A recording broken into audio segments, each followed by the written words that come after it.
Probablemente en cada ciudad de los países latinoamericanos haya algunas casas abandonadas.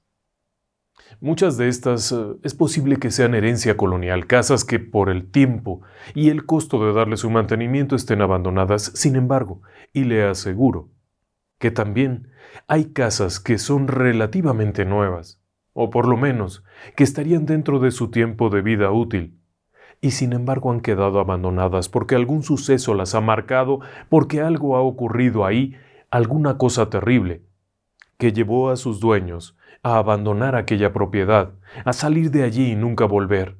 Con el paso del tiempo, estas casas se vuelven leyendas, se llenan de historias acerca de lo que pudo o pudo no haber ocurrido ahí.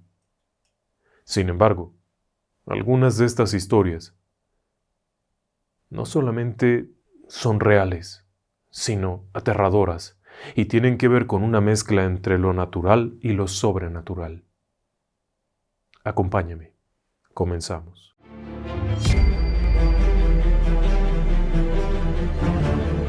Relatos del lado oscuro. Fantasmas. Seres extraños. Sucesos inexplicables. Perversidad humana. Historias que otras mentes prefieren ignorar.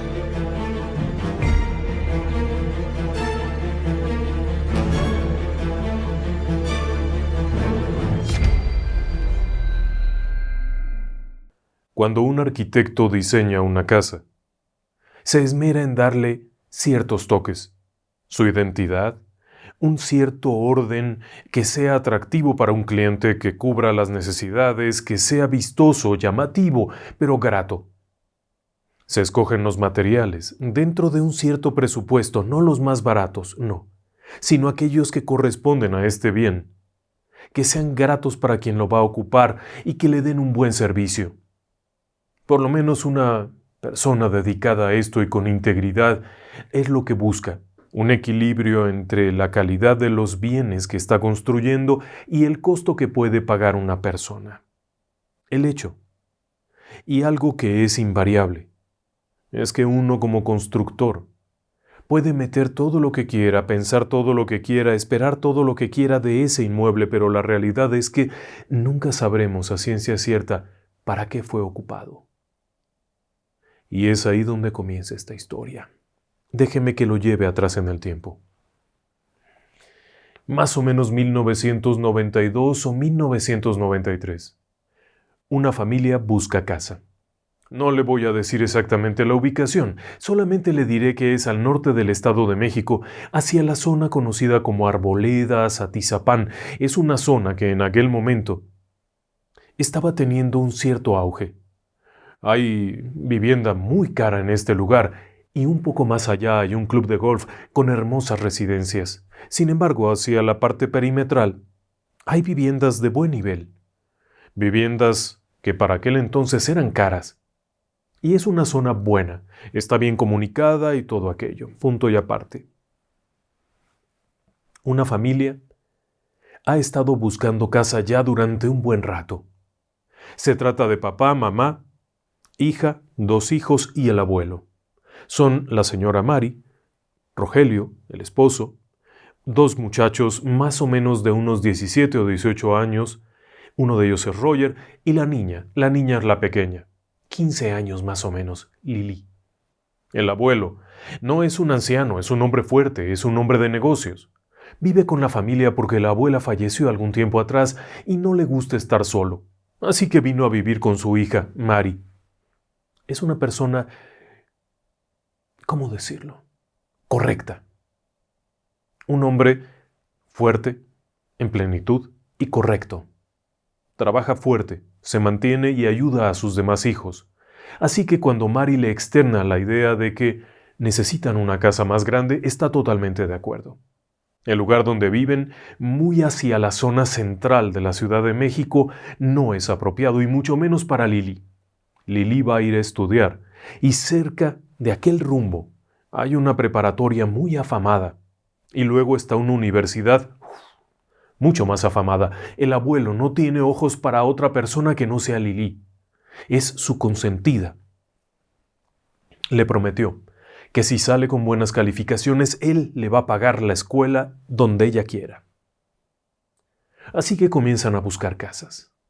Van de un lugar a otro y encuentran aquellas que son todas iguales, casas totalmente de línea. No es algo que les atraiga. Además necesitan que tenga un espacio amplio y un lugar en donde pueda tener su área personal el abuelo, que no sea un arrimado, sino su propio espacio. Así que van pasando de una casa a otra, de pronto llegan a una casa tan gigantesca que no tiene sentido tampoco. Eso era ridículo. Y así es como las semanas van pasando hasta que finalmente la chica que les atiende en la inmobiliaria, la agente de bienes raíces, les comenta que le acaba de llegar una propiedad que quizá les interese. El precio está muy dentro de lo razonable y es una buena zona. ¿Por qué no? Hay que ir a verla. Así es que para el sábado siguiente acuerdan un horario y llegan allá. Y casualmente, la propiedad está cerca de aquella prestigiosa preparatoria y de aquella prestigiosa universidad que es una de las más caras del país. Cuando llegan al lugar, Lili está fascinada porque ahora que cambie de la secundaria a la preparatoria, podrá ir a esa preparatoria y luego a esa universidad, y el abuelo le dice que sí, que de su cuenta corre que irá allá.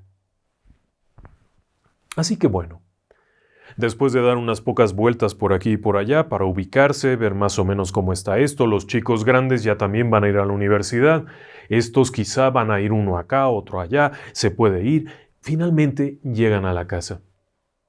Y sí es una casa grande. Desde afuera se nota. Apenas asomarse a la reja se puede ver hacia atrás, que hay una cochera abierta como para unos 4 autos. Además de esto, hacia atrás se observa un pasillo y un enorme jardín. La casa está bonita, está bien pintadita y está arreglada. No es nueva, pero tampoco es una casa vieja. Es una casa construida probablemente en el 88, 89. No es tan vieja. Ya los materiales, por ejemplo, de la cancelería son modernos. Cuando llega la chica, el agente inmobiliario abre la puerta y cruzan allá. Inmediatamente cada quien quiere ver algo diferente, pero el abuelo siempre es el que se centra y dice, comencemos por lo primero. Veamos el jardín. Y allá van todos al jardín y resulta que el jardín es enorme. Enorme. Está descuidado, eso sí. Está todo seco, feo. No hay plantas vivas, incluso en las paredes. En algún momento hubo hiedra, de esa que se pega a las paredes y ahora está todo seco, todo muy feo.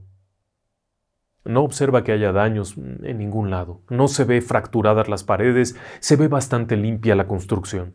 Solo que el jardín está muy abandonado. Después regresan y entran por la puerta principal y algo sí le puedo decir. La señora Mari, que en ese momento debe de andar rondando unos 42 años, es una mujer joven, se casaron muy jóvenes. Lo primero que nota es que es una casa oscura. No le hace mucha gracia. Está muy oscuro. Y así se lo dice a Roger, su esposo. Está muy oscuro. Pero las paredes están blancas. Y, por otra parte, cuando entran a la cocina, aquello no le agrada para nada. No porque esté mal. La cocina es una cocina integral bien puesta. Solo que es oscuro todo. Bueno, se puede cambiar eso.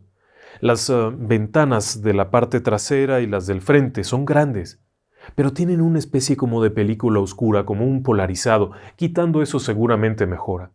Y hay algunas paredes por ahí que tampoco están bien pintadas, se ven como sucias.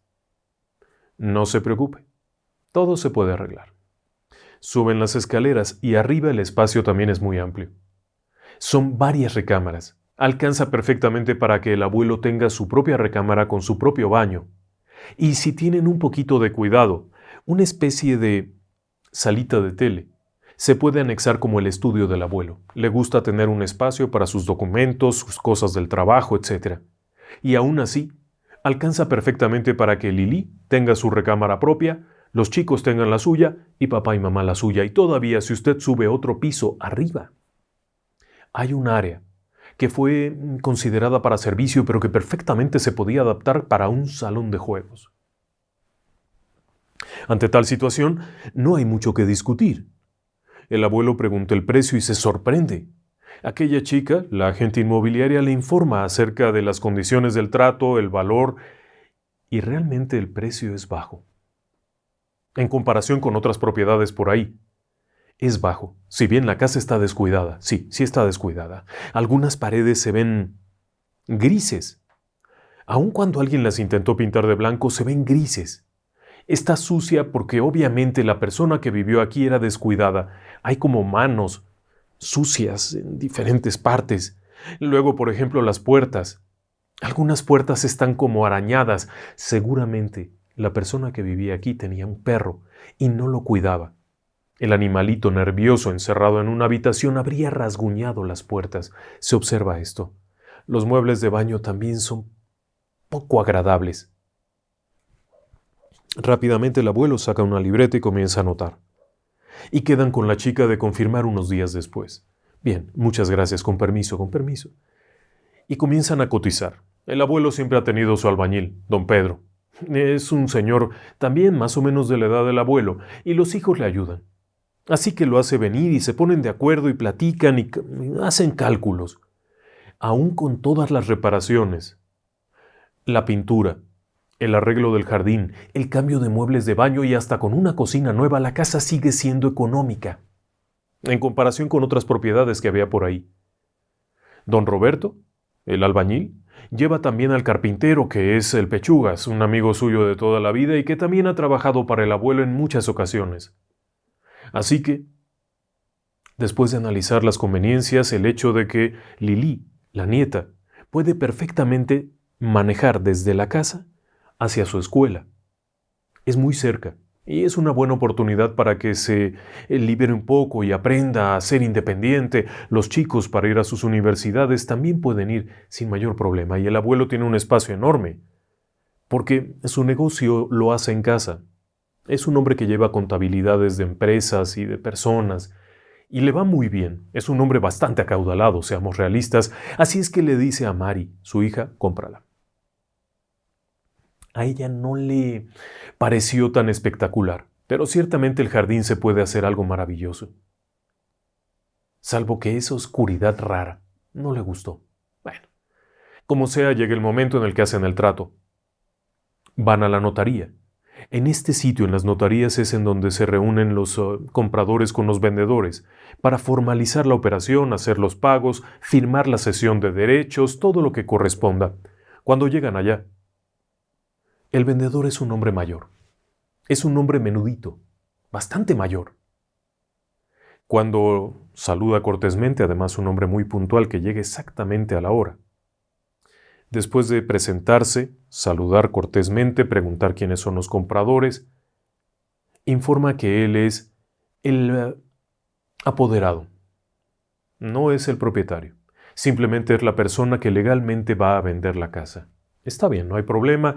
El notario afirma que los documentos están todos en orden, que este señor acreditó la posibilidad de venderla, etc.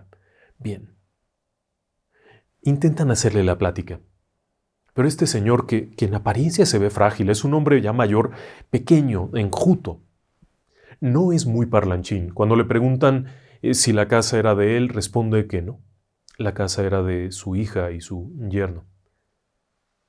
Pero ante las preguntas hay respuestas muy vagas. Por ejemplo, su hija ya no va a ocupar la propiedad. ¿Por qué le están vendiendo? A la de tantas responde, porque mi hija está muerta. Y mi yerno también. Fallecieron tiempo atrás. Poco antes de haber terminado la construcción, fallecieron. Yo me he hecho cargo de todo. A partir de aquella fecha, la casa ha sido arrendada a diferentes personas, pero ya no tengo deseos de seguir con ello, arrendándola y los problemas que conlleva. Hay un escalofrío, por supuesto. La señora Mari no es una persona miedosa, ni que crea en fantasmas, ni nada de estas tonterías de las que hablo yo. Pero no puede evitar sentir una sensación rara. Va a comprar la casa de una mujer que, como ella, tenía un marido, tenía una vida y ahora ya no.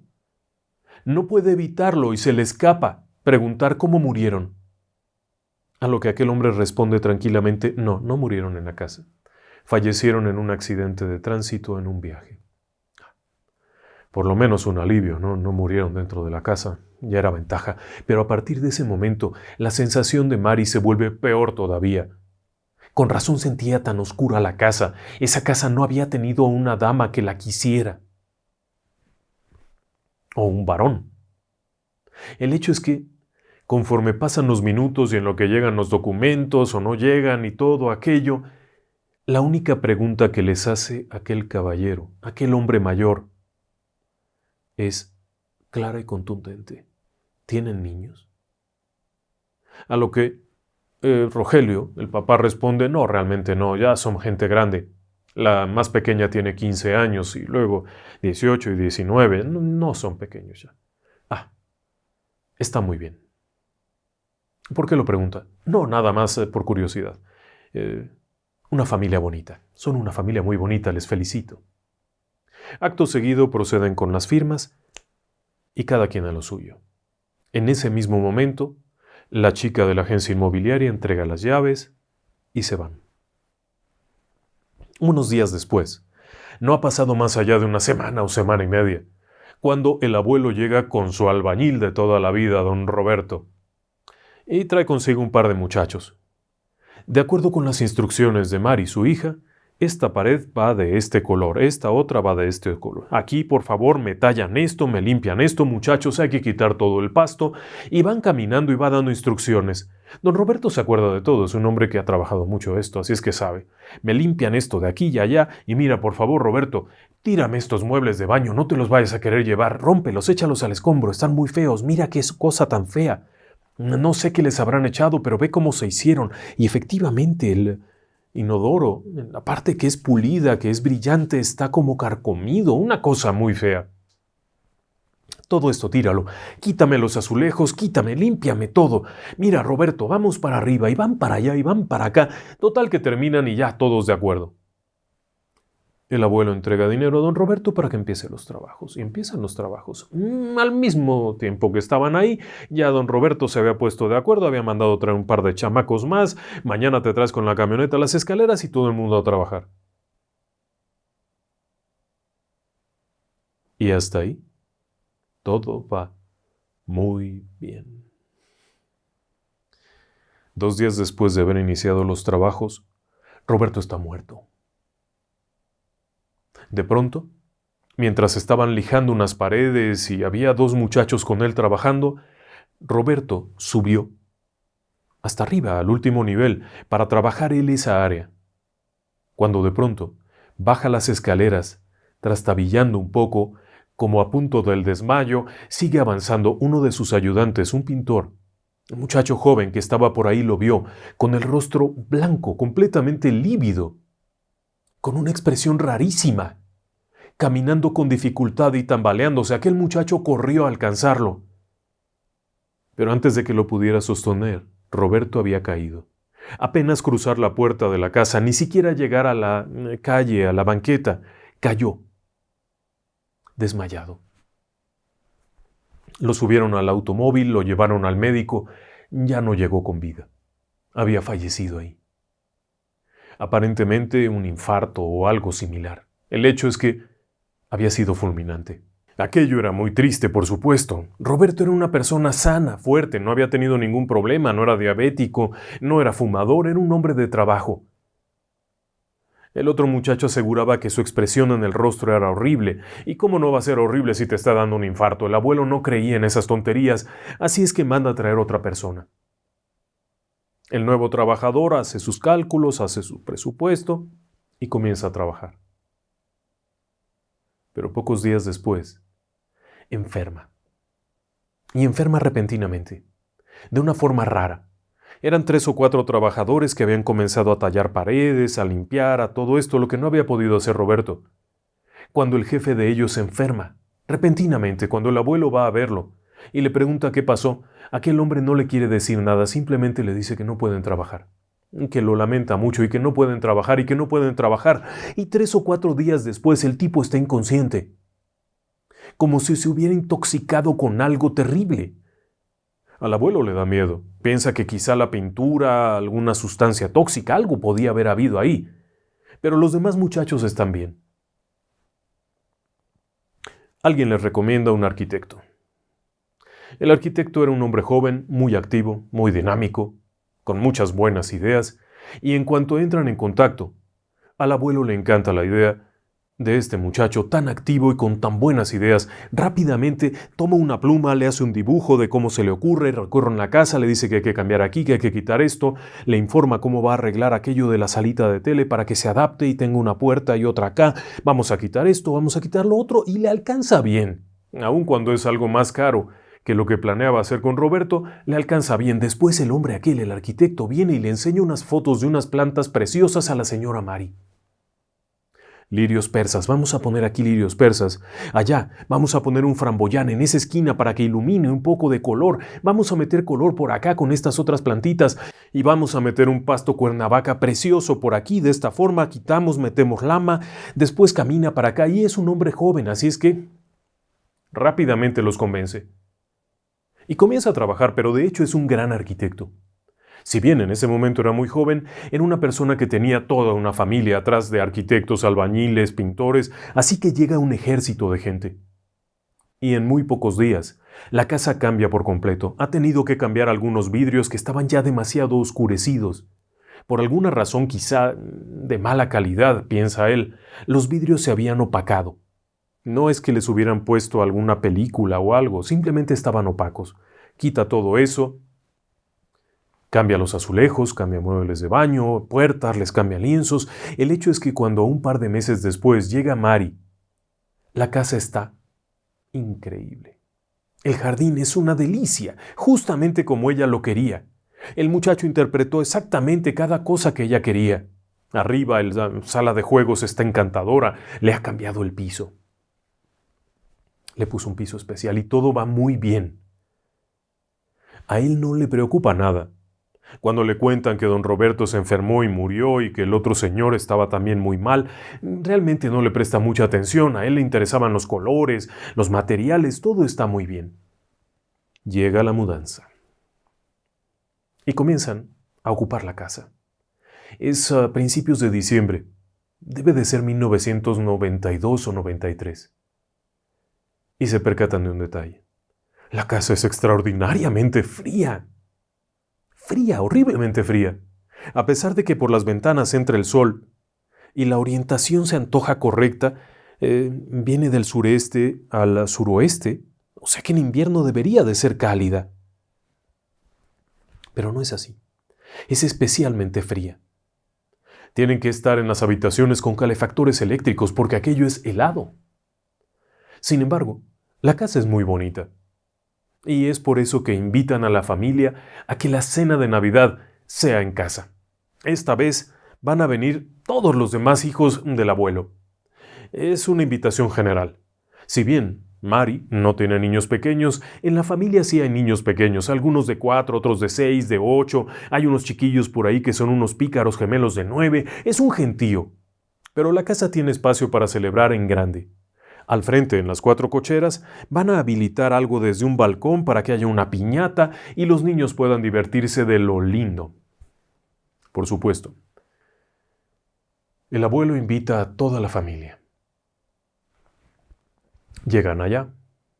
Todo el mundo trae cosas ricas para cenar. En México la cena de Navidad puede ser muy variada y muy sabrosa. Alguien trajo pavo, alguien trajo romeritos, que son unas hierbitas que se preparan con mole, y tortitas de camarón salado seco que son deliciosas. Alguien trajo pescado seco en bacalao, noruego, de ese que es muy fino. Alguien trajo... El hecho es que se llena todo aquello de gente y es encantador. Están platicando unas personas en la sala, está ahí una cuñada, otra cuñada, todo el mundo está ahí, cuando de pronto una de estas cuñadas mira hacia Mari y le pregunta, oye, hay una persona afuera. Mari le dice, ¿falta alguien de llegar? ¿Habrá llegado alguien? Hay una persona ahí, mira, por la ventana se ve. Otra de las cuñadas le dice, sí, yo también vi que hay alguien afuera. Mari va y abre la puerta, quizá llegó tarde algún familiar, pero ya estaban todos los que iban a venir. Y no hay nadie. Cuando regrese le dice, ¿dónde lo viste? Parado afuera de la ventana. ¡Ay! ¿Cómo era? Era un tipo muy alto vestido con algo grueso como negro. No pude ver mucho. La otra señora le dice, yo también vi algo así. Bueno, pero está todo cerrado. Obviamente la casa tiene una reja exterior, tiene protecciones, así es que difícilmente alguien se iba a meter. Bueno, quizá fue un reflejo. Siguen platicando con aquello, jajaja, jijiji. Y entonces llega la hora de la piñata. Todo el mundo afuera. Y aquella chiquillada de, no sé, 8 o 10 niños, los más grandes de 9, el más pequeñito de 4 años con un palito de escoba para romper la piñata, todo aquello son risas, se mueve la piñata de un lado a otro y de pronto los niños comienzan a gritar. Pero no están gritando de alegría. No es el clásico dale, dale, dale, no pierdas el tino, sino que gritan porque hay algo allá. Y cuando los niños comienzan a gritar, gritan de espanto. Y corren a abrazarse de sus mamás y de sus papás y ya los tienen que meter, ya no pueden romper la piñata. Cuando les preguntan qué pasó, uno de ellos, el más grandecito, asegura que había una persona muy fea en una ventana viéndolos. ¿Cómo era la persona? Una mujer muy fea, con el pelo suelto, feo, una bruja. Válgame Dios, una bruja. Pero también los demás chiquillos aseguran que había una bruja. Ya no se rompió piñata. El abuelo consideró que era inapropiado, así que vació los dulces y las cosas que había dentro y las repartió entre los chiquillos. Además ya hacía mucho frío. Se fueron cada quien a su casa. Para Mari, aquello no fue agradable.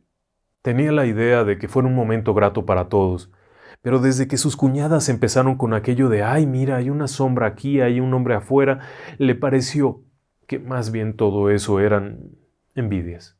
Y sí eran envidias. Obviamente todo el mundo le tenía envidia porque Mari tenía un esposo que trabajaba y ganaba mucho dinero.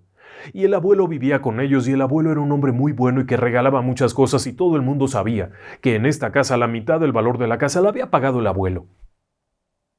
Así es que aquella otra cuñada que se había casado con uno de sus hermanos estaba celosa, la otra que también era hermana o algo estaba celosa, bueno. Por la noche, mientras están platicando, ella y su esposo, con todo derecho, piensan que a eso se debe y nadie presta atención más aún. Siguen los días pasando y llega el fin de año y esta vez toca el turno de la familia de Roger, del papá.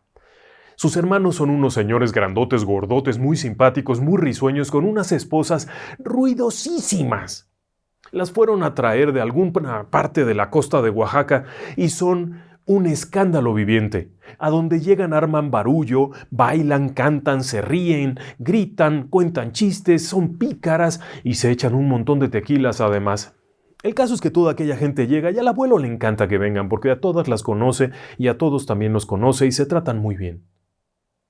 La fiesta transcurre normalmente. Es fin de año, así es que se hace la memoria de la abuela, se citan unas palabras, se recuerda a una de las hijas de esa familia que falleció, etcétera, etcétera, etcétera, y después se sientan a platicar y a reírse. Hasta que de pronto, una de aquellas señoras ruidosas y que se ríe mucho, se queda viendo hacia la escalera, insistentemente. Otra de las mujeres de esa familia, de las cuñadas que eran simpatiquísimas, entre risa y risa vuelve a mirar hacia la escalera. De pronto, el esposo de una de ellas les dice, bueno, ¿y ustedes qué traen? ¿Qué tanto miran para allá? Si quieren conocer la casa, vayan. Somos de confianza, ¿no, Mari? Jajaja. Pero no es eso. Una de ellas le contesta, no es eso. Nosotras ya conocimos la casa, Mari ya nos la enseñó. Lo que pasa es que, ¿hay alguien allá arriba, Mari? No, todos estamos por aquí. Los chicos estaban afuera, platicando ahí, contándose cosas. Todos los demás estaban ahí reunidos. ¿Por qué lo preguntas? Porque es que he visto como que alguien se asoma allá arriba de la escalera donde cambia el barandal, ahí se ve como que se asoma y la otra también dice, sí, yo también lo vi. Hay una persona arriba. Por supuesto, en ese momento Roger se levanta y sus hermanos, que son tamaño jumbo, también van detrás de él. Si alguien se metió a la casa, no se la van a acabar. Oh, sí, no sé cuánto. Uno de ellos es policía. Así que va con fogón. Suben las escaleras como si fueran intrépidos detectives de película, pero ahí no hay nada. Cuando llegan a la parte de arriba tampoco hay nada. Todo es silencio. Regresan a la parte de abajo, están platicando no sé cuánto, cuando ¡pa! Se azota una puerta arriba. ¡Pa! Se azota otra puerta arriba. ¡Pa! Otra puerta. Y de pronto se escuchan 3 o 4 puertas seguidas. ¡Ta, ta, ta, ta, ta, ta, ta! Hay un silencio total. Todas las ventanas estaban cerradas. Obviamente la casa es muy fría. ¿Qué rayos había ocurrido? Las cuñadas aquellas ruidosas y festivas se disculpan. Ya mejor nos vamos, estamos muy cansados, muy contentos, pero ¡pum! Todo el mundo sale. Esta vez Mari está preocupada. ¿Qué rayos fue eso? Por supuesto, Rogelio le dice que es una casa nueva, que no conocen, que seguramente alguien dejó una ventana abierta y eso provocó el problema. Regaña a los chicos, pero los chicos no saben de qué les están hablando. Ellos no abrieron nada y todo el mundo a dormir. Los días siguientes fueron de cierta inquietud. No volvieron a ver aquello de la ventana y ellos realmente no habían visto nada. Escucharon las puertas azotarse. Pero había cosas raras. Por ejemplo, a mitad de la noche se escuchaba como que hubiera un gallo cantando. En el jardín de ellos, un gallo. Se oía el aleteo fuerte y el ruido de un animal. O de pronto, igualmente por la noche, se oían golpecitos. Estos golpecitos se oían en ciertas partes de la casa.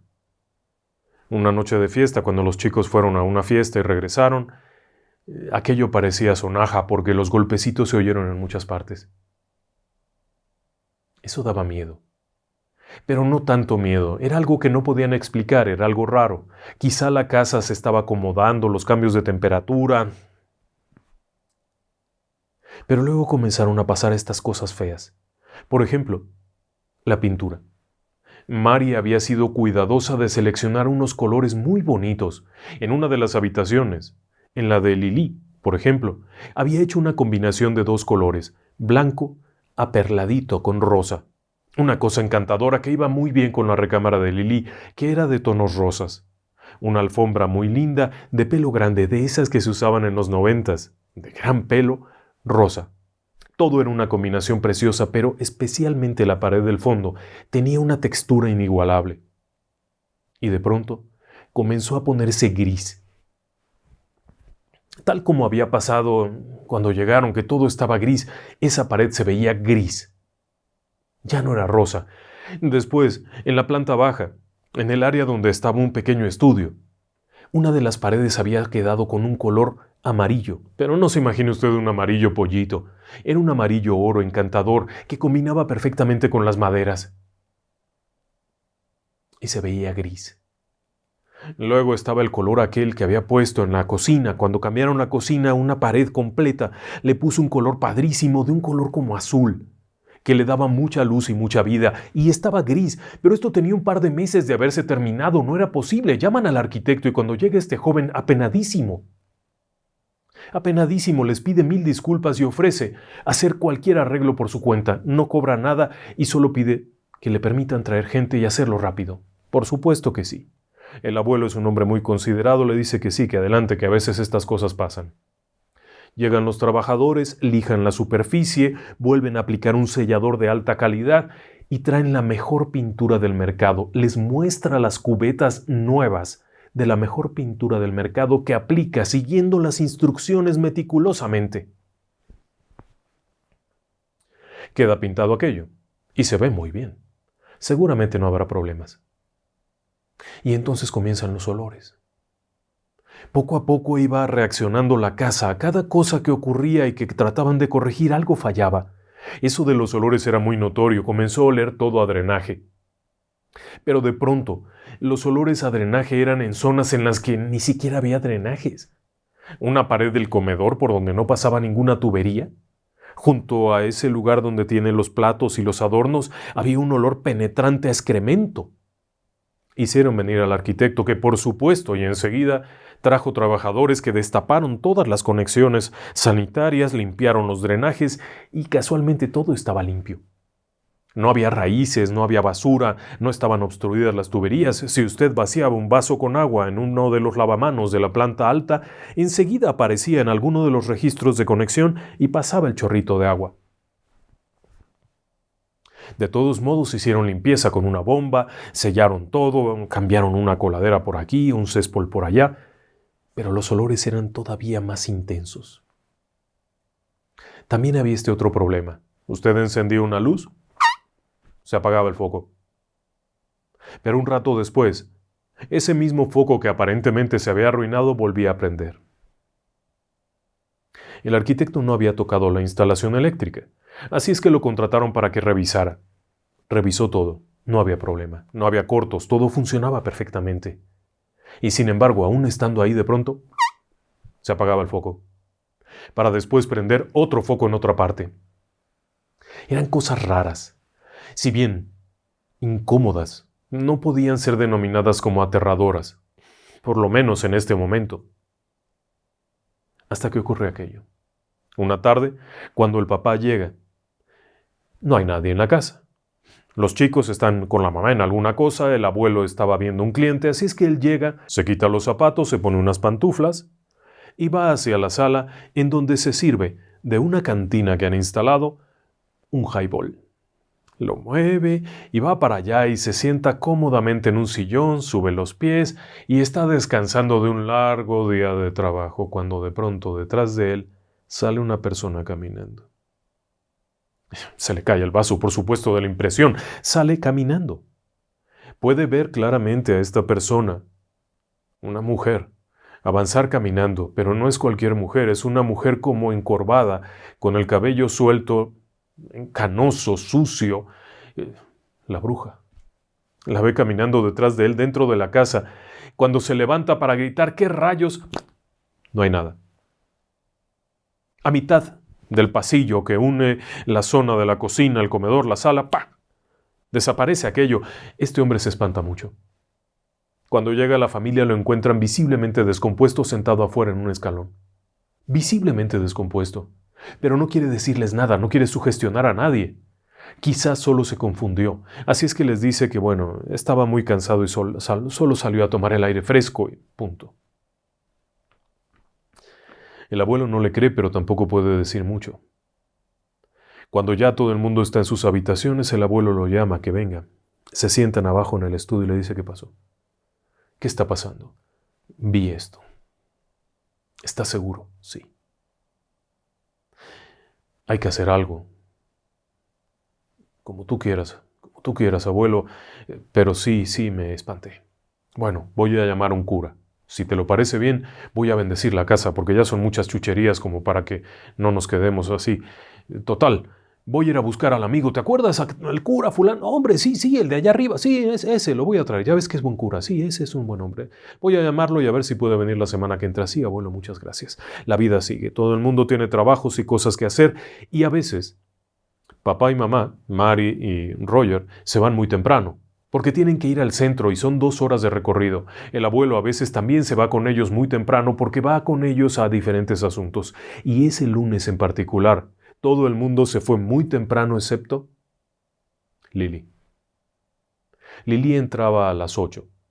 Así que los hermanos que iban a la universidad y entraban a las 7 se fueron muy temprano. El abuelo y los papás se fueron antes de las 7. Lily se quedó sola. Grave error. Cuando se levanta, entra al baño para tomar una ducha e irse a la escuela, que está muy cerca. Mientras está en la ducha, siente una incomodidad extraña. Ella lo describió en su momento como una incomodidad extraña, como si se sintiera vulnerable, expuesta. Así que cerró la llave, se envolvió en su toalla, comenzó a secarse rápidamente con la idea de salir del baño, ir a su habitación, que le daba cierto confort, cierta confianza, y allá vestirse. Envuelta en su toalla con aquello, no debe de ser más allá de febrero, así es que hace frío. Cuando llega a la puerta, intenta abrir, pero la puerta no cede. No hay manera de abrirla.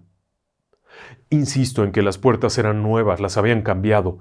Gira la perilla, pero la perilla no hace nada. Intenta jalonear y no hace nada. Golpetea la puerta para ver si se destraba y no ocurre nada. Revisa abajo a ver si hay algo tirado que pudiera estar obstruyendo la puerta hacia adentro. Así es que algo podría estar ahí atorado, pero no hay nada. Ella sigue insistiendo en jalar aquello. Pero lo que seguiría la hizo sentir que moriría. porque de pronto, estando ahí dentro, comenzó a sentir que había alguien detrás. Es una chiquilla de unos 15 años, muy bonita. Está dentro de un baño. Acaba de salir de la ducha envuelta en una toalla, se siente completamente vulnerable y tiene la clara sensación de que hay una persona atrás de ella y específicamente un hombre. Su impresión es que había un hombre en el baño, porque incluso llega a sentir una especie de contacto morboso, si bien no es una agresión como la que podría darse con un súcubo o un íncubo.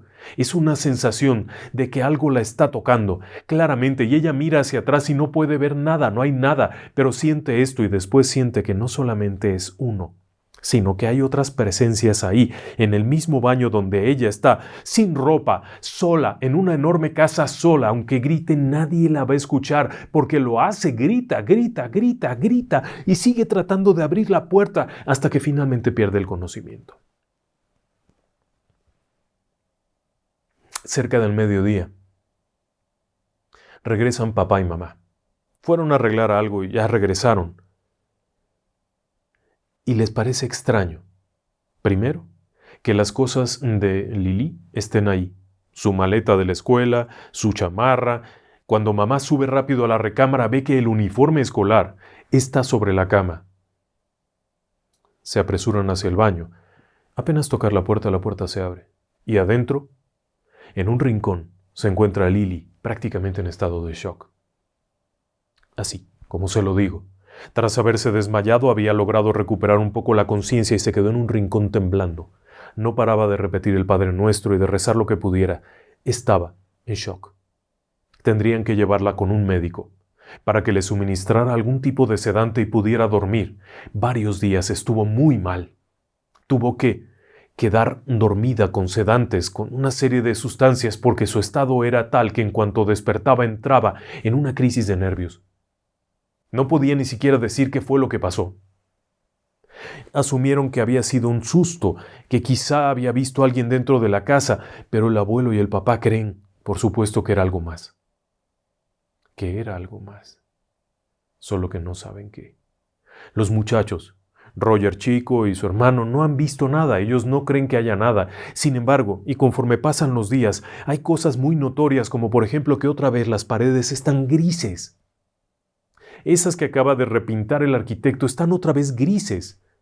Allá atrás, la hierba, todo esto, se ha muerto. El hermoso framboyán del rincón, a pesar de que lo regaron bien, está muerto. El jardín, a pesar de que se riega todos los días y se le ha puesto una capa de lama, que es la mejor tierra para jardín, está muerto. Poco a poco, ahí dentro crece una sensación de riesgo, de que algo no está bien. Finalmente llega el cura. El abuelo ha contactado a su amigo el cura, que es un hombre mayor también muy sabio. Les dice que sí, que va a ser una bendición de la casa. No le han platicado de lo que se trata. Aquel hombre les pide que entren, se reúnan todos, se tomen de las manos e invoquen la presencia del Señor. Y sí, así lo hacen. Comienzan a invocar la presencia de Dios, la presencia de Jesucristo, Arcángel fulano de tal, y hay un momento de paz. De hecho, todos sienten una ligereza estando allí. Pero conforme pasan de habitación a habitación, aquello va disipándose. Y comienzan a sentir cosas raras. Cuando llegan al último nivel y hace la bendición de cada esquina mientras reza en latín algo, se comienzan a escuchar otra vez las puertas. Pa, pa, pa, pa, pa, pa.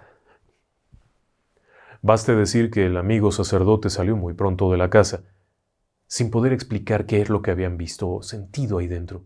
No volvería. De hecho, días después estaría bastante enfermo. Había ido a parar a la cama justamente después de haber estado en la casa. El abuelo se preocupa, por supuesto. No saben qué es lo que ocurre aquí. De cualquier forma hay que arreglarla. Llaman al arquitecto. El arquitecto les dice que esta vez tiene que cobrarles porque esto ya no es algo que tenga que ver con su trabajo y les propone quitar todo el estuco de las paredes, el yeso, limpiar hasta el tabique para que aquello quede bien. Esto significa que va a haber mucho polvo, Mucha basura y por supuesto cuando Mari escucha eso lo primero que dice es no hay problema, nos vamos a quedar en la otra casa, en la casa vieja, no la habían vendido. Su casa, aquella chiquita, nos vamos para allá. Juntamos todos los muebles, los ponemos aquí, solamente nos llevamos las camas, no sé cuánto, y feliz de la vida la mujer se veía radiante. El abuelo acepta el trato.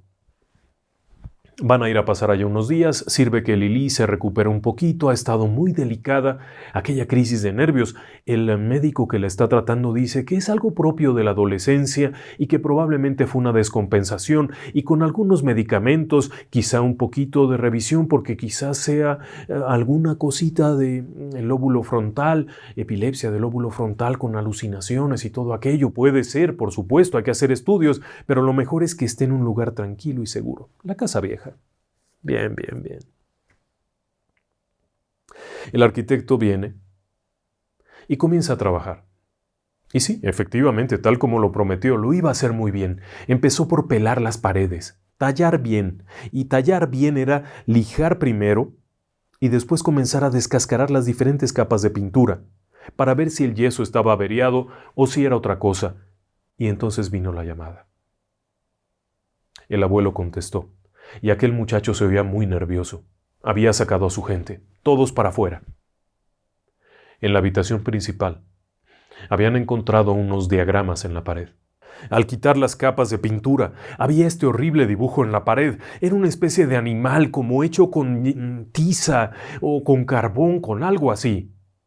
Cuando limpiaron la habitación de la chica, en la cabecera, en ese hermoso muro rosa que él había pintado, había otro dibujo, pero este estaba muy por debajo. No se veía ni siquiera sobre el yeso, sino en el propio tabique. Era algo que habían tallado. Era una marca, no sabría describirla él. Pero quizá lo peor fue atrás. Cuando dio la orden de quitar el pasto, sacar la lama y quitarle 20 centímetros de la capa de tierra que tenía, comenzaron a encontrar restos de animales. Cabezas de pollos, plumas, patas. Encontraron una cabeza de chivo, todo eso enterrado ahí superficialmente y no quisieron seguir más allá. Cuando iban a salir, el propio arquitecto fue testigo de algo que no podía explicar. Mientras estaba en la planta baja, viendo que todo el mundo saliera hasta confirmar si seguían trabajando o no, pudo observar en la parte de arriba cómo cruzaba caminando un hombre muy alto, acompañado de 2 o 3 que parecían ser niños. Como si estuvieran jugando, se escuchaba el ruido. Él sabía perfectamente que no había entrado nadie y que ahí no había niños. Nunca más volvió a la casa. Informó al abuelo de lo que había visto, de lo que había sentido, de todo aquello que encontró ahí, y el abuelo fue el que decidió buscar al dueño anterior. Para su sorpresa, el domicilio que había dado en la notaría era un departamento en una zona del centro de la ciudad totalmente vacío, ahí no había nada. Cuando preguntó a los vecinos si esa persona recientemente se había ido, le informaron que ese departamento tenía mucho tiempo de estar vacío. Evidentemente, había informado falsamente del domicilio. Cuando preguntó por la cuenta del banco donde habían hecho el depósito, el banco informó que la cuenta había sido cancelada recientemente. Es decir, que aquel hombre se había deshecho de aquel bien y no quería saber nada más, pero el abuelo era un hombre recio. Así que fue y preguntó a los vecinos, primero al de al lado. Casi no pudo hablar con él. Aquella persona prácticamente le cerró la puerta en la cara, diciéndole que no quería platicar de eso, que no quería hablar de eso. Preguntó al otro vecino, y el otro vecino, atemorizado, le respondió que en esa casa habían pasado cosas feas, que prefería no hablar de eso. Pero el abuelo tenía lo suyo, así que le habló al otro pariente, al que era policía, y le preguntó que investigara la casa. ¿Y sabe algo? Aquel hombre le dijo al abuelo, abuelo, no, mejor no, abuelo, mejor no se meta ahí. ¿Qué pasó? La casa había sido ocupada durante algún tiempo por una persona que se presentaba a sí misma como alta hechicera, candomble, palo mayombe, y con frecuencia diferentes personas de las que vivían en los alrededores veían llegar vehículos de lujo, algunos de ellos escoltados por vehículos oficiales, patrullas, con policías, personas que bajaban elegantemente vestidas y entraban a la casa. Obviamente, ¿a qué iban? Después, en varias ocasiones hubo llamadas de vecinos que pedían la intervención de las autoridades porque oían ruido de animales, como si tuvieran una granja ahí dentro. Se oían desde cabras, gallos, puercos. Pero lo peor de todo es que oían cómo los mataban, y a pesar de que llamaron varias veces, nunca fue enviada una unidad de policía, nunca intervino nadie. Hasta aquella vez. Aquella vez llegaron federales. Arremetieron contra la casa, invadieron el lugar. Pero cuando llegaron ya no había nada. Los vecinos, que habían hecho las denuncias, tenían tanto temor que no querían hablar de eso. Y mucho más, porque apenas unos años atrás, en 1989, México había sido escenario de los llamados narcos satánicos, una agrupación delictiva que se había caracterizado, primero, por los sacrificios humanos. Sí, sacrificios humanos, como parte de sus rituales. Eran narcotraficantes, vendían droga en los Estados Unidos, traficaban con droga. Pero no solo eso, sino que, dentro de su ámbito, aseguraban tener poderes mágicos. El líder del grupo, conocido como el Padrino, Adolfo de Jesús Constanzo, se presentaba como un mago, precisamente de palo mayombe, como un gran sacerdote, que era capaz de hacer pócimas que daban invencibilidad, que podían proteger contra los disparos, que podían hacerte incluso invisible, pero para ello tenían que sacrificar gente. Aquello fue una nota que estalló en los medios. Adolfo de Jesús murió en un enfrentamiento con la policía en la Ciudad de México. Así que su sede de operaciones era este rumbo. Toda esta zona, había diferentes casas y más de uno supuso que en ese lugar habían operado narcos satánicos. Tras la llegada de los federales y el abandono de este sitio, finalmente la casa quedó vacía. Y obviamente, el propietario, o el que se decía ser propietario, le dio una manita de gato y se deshizo de ella. El abuelo entendió de lo que se trataba. Así que llamó al arquitecto y le pidió un último favor: tapiar la casa. Era un hombre de mucho dinero. Al abuelo ciertamente le pegaba perder dinero y a Mary y a Roger les pegaba más. Pero cuando el abuelo les expuso aquello y les dijo: nos quedamos donde estamos, la niña va a estar bien, todos vamos a estar bien, dejen aquello. El arquitecto fue allá, tapió cada ventana, colocando tabique con protección de varilla y todo como debe de ser, que nadie entre. Y la casa quedó ahí. Por lo menos quedó ahí hasta por allá del 2005 o 2006, cuando finalmente se dio la orden de demolerla completamente. Tras el fallecimiento del abuelo, Roger y su esposa decidieron que aquello no tenía por qué estar ahí. Simplemente era un riesgo. Habían visto que en alguna ocasión alguien había roto una pared y se había metido, probablemente vaguillos o algo, y estarían haciendo ahí cosas horribles. Ni siquiera quisieron saber qué había dentro. Mandaron equipo pesado con el arquitecto. El mismo arquitecto aquel demolió todo hasta el suelo, levantó cimientos, sacó la cisterna, quitaron 30 centímetros de tierra, todo parejo, rascaron por aquí y por allá y dejaron un terreno limpio que posteriormente se vendió muy bien. Al paso de los años, la gente ya no recuerda, ya no saben qué fue de aquello, pero durante varios años la casa estuvo abandonada. Según contaba el arquitecto, era un lugar en donde se sentía la maldad y en donde habitaba el demonio. Buenas noches.